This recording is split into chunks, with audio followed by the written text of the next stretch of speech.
peut pas avoir sa maison, on ne peut pas se construire. Le plus grand handicap, c'est pas d'être aveugle ou d'être sur un fauteuil, c'est de ne pas avoir d'emploi.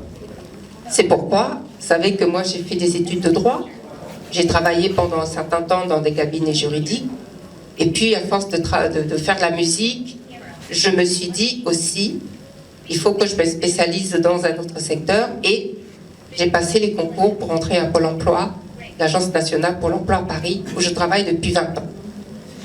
Et je voudrais cet après-midi partager mon expérience, parce qu'il y a quelques idées que nous pouvons piocher de l'exemple français et européen.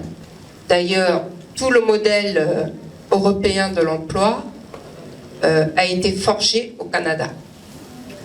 Et en ce qui concerne les personnes en situation de handicap, nous nous basons sur un principe qui s'appelle la discrimination positive en ce qui concerne le handicap. La discrimination positive. Pourquoi? Parce que les personnes handicapées ont aussi le droit à une vie sociale, avoir leur appartement, se marier, participer à la vie sociale et économique de leur pays. Et pour cela, il leur faut également un emploi. Je le disais hier, il y a eu beaucoup d'avancées au niveau de l'éducation de base. Il reste bien sûr beaucoup de choses à faire. Il reste aussi beaucoup de choses à faire au niveau de la formation professionnelle.